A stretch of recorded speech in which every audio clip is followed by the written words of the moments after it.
Benign tumour. এই ধরনের টিউমারগুলো কি, যে এরা খুব নরম থাকে, তুলতুলে থাকে, এবং এটা আমাদের চামড়ার উপরে থাকে, এতে কোনো ব্যথা অনুভূত হয় না, বা এর প্রেশার কোনো গ্রন্থির উপর পড়ে না।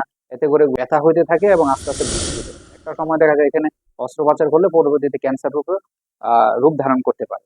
কি, যে তেমন ক্ষতি করে না, কিন্তু ভবিষ্যতে ক্যান্সার হতে পারে, নাও হতে পারে।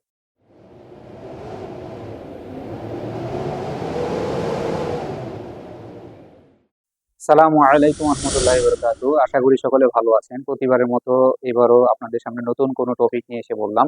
আজকে আপনাদের সাথে টিউমার নিয়ে আলোচনা করব। আমরা অনেকে এই জিনিসটা নিয়ে সাফার করি। তো আমাদের এই টিউমারের কি কি আম, কারণ রয়েছে, লক্ষণ কি, এবং এর উপর ভিত্তি করে আমাদের হোমিওপ্যাথি কি চিকিৎসা রয়েছে, এই বিষয়ে আমি বিস্তারিত কিছু আলোচনা করবো আপনাদের সামনে। তো টিউমার হলো একটা অনিয়ন্ত্রিত বৃদ্ধি কোষের, মূলত কোষ স্বাভাবিকভাবেই মাইটোসিস বা মিওসিস কোষ বিভাজনের মাধ্যমে বিভাজিত হয়, কিন্তু দেখা যায় কি, যে ওইখানে যখন একটা বিশৃঙ্খলা তৈরি হয়, তখন ওইখানে ওই ধরনের রুলস বা রেজুলেশন, যেটা মিওসিস বা মাইটোসিস কোষ বিভাজন হয়, সেটা মেনে চলে না, তখন অনিয়ন্ত্রিত হয়ে যায়। তো অনেক সময় দেখা যায় এটার পরবর্তীতে একটা স্টেপ ক্যান্সার হতে পারে।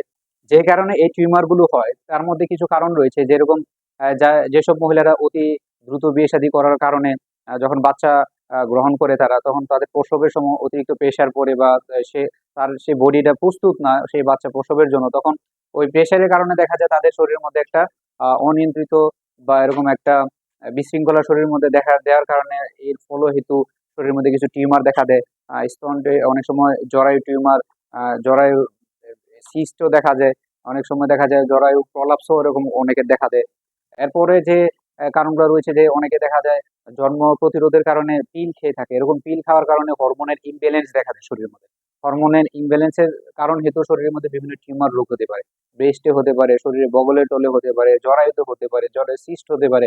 বিভিন্ন ধরনের টিউমার এরকম মহিলাদের এই অনিয়ন্ত্রিত ভাবে জন্ম নিরোধক পিলগুলো খাওয়ার জন্য হতে পারে।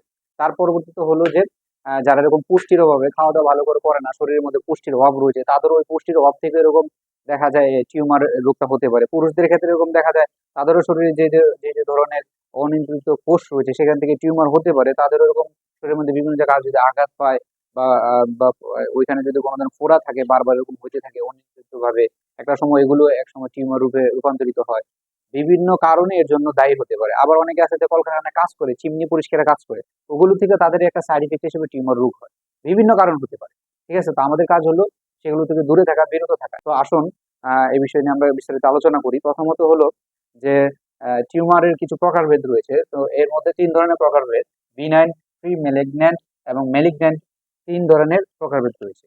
এর মধ্যে প্রথম যে বিনাইন টিউমার, এই ধরনের টিউমার গুলো কি, যে এরা খুব নরম থাকে, তুলতুলে থাকে, এবং এটা আমাদের চামড়ার উপরে থাকে, এতে কোনো ব্যথা অনুভূত হয় না, বা এর প্রেশার কোনো গ্রন্থির উপর পড়ে না। এতে করে গ্রন্থির কোনো ক্ষতিগ্রস্ত হয় না। একদম সম্পূর্ণ নিজস্ব মনে হয় কি আলাদা একটা টিস্যু নিয়ে সে গঠিত হয়ে আছে। তো এই ধরনের টিউমার সাধারণত কোনো ধরনের ক্ষতি করে না। পরবর্তীতে যে টিউমার রয়েছে প্রি ম্যালিগন্যান্ট টিউমার, এই ধরনের টিউমারটা দেখা যায় কি, যে তেমন ক্ষতি করে না, কিন্তু ভবিষ্যতে ক্যান্সার হতে পারে, নাও হতে পারে। মানে এরকম একটু মাঝ পন্থা বরাবর আর কি। তার পরবর্তীতে যে টিউমার, সেটা হলো ম্যালিগন্যান্ট টিউমার। ম্যালিগন্যান্ট টিউমারটা এরকম রিস্ক। এর মধ্যে কি, যে এটা শক্ত থাকে এবং এটা গ্রন্থির সাথে সম্পর্কিত থাকে, ব্যথা হইতে থাকে এবং আস্তে আস্তে বৃদ্ধি হইতে থাকে। একটা সময় দেখা যায় এখানে অস্ত্রোপচার করলে পরবর্তীতে ক্যান্সার রূপে রূপ ধারণ করতে পারে। এজন্য এটা খুবই একটা মারাত্মক অবস্থা। তো আমাদের কি কি ধরনের টিউমার হতে পারে, এই বিষয়ে আপনাদেরকে কিছু ধারণা দিই। প্রথমত হলো যে আমাদের যদি নাক এবং জরায়ু শৈশব ঝিল্লির টিউমার, এই ধরনের টিউমারকে বলা হয় পেপিলোমা টিউমার।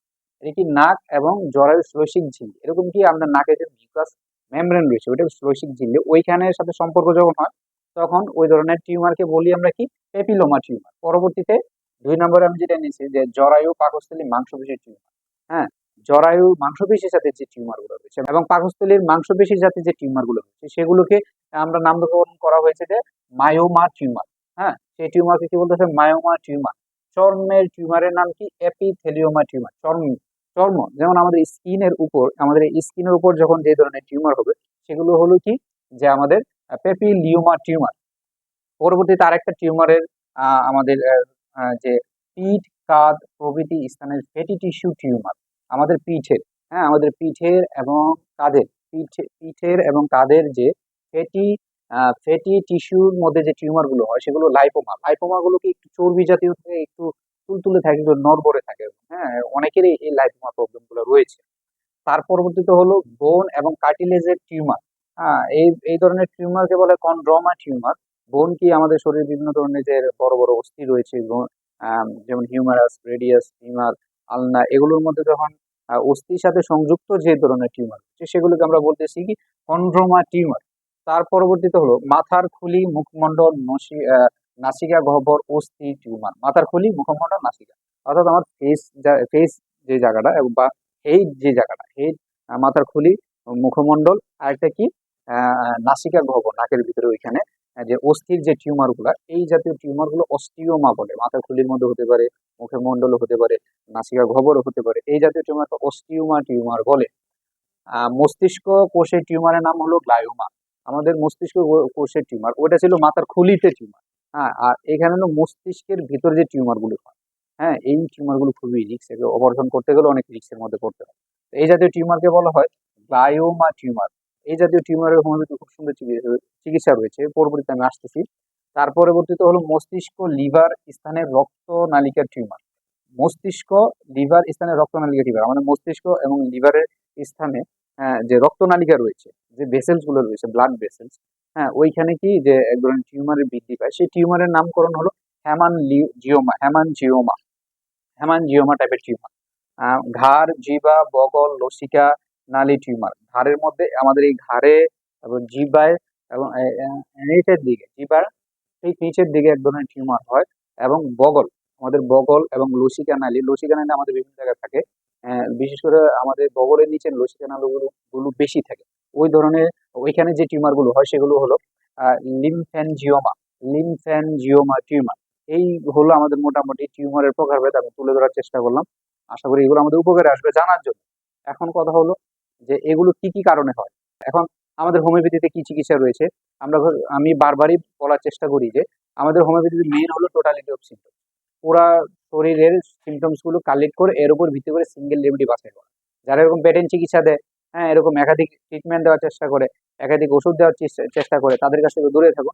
এদের দ্বারা কখনোই পার্মানেন্ট চিকিৎসা হবে না। আইসমেটিক চিকিৎসা এবং টোটালিটি অফ সিমটমস বুঝিয়ে নিয়ে অ্যানাটমি, ফিজিওলজি, প্যাথোলজি সবকিছু বুঝে এর উপর ভিত্তি করে আমাদের অর্গানন মেডিকেল এর উপর ভিত্তি করে যে মেডিসিন গুলো দেওয়া হবে সেটা হবে টোটালিটি অফ সিমটমস এর উপর ভিত্তি করে সিঙ্গেল রেমেডি বাছাই করা। তো এর জন্য যারা এরকম চিকিৎসক, যারা এরকম ক্লাসিক্যাল ট্রিটমেন্ট করে তাদের স্বর্ণাপন্ন হন।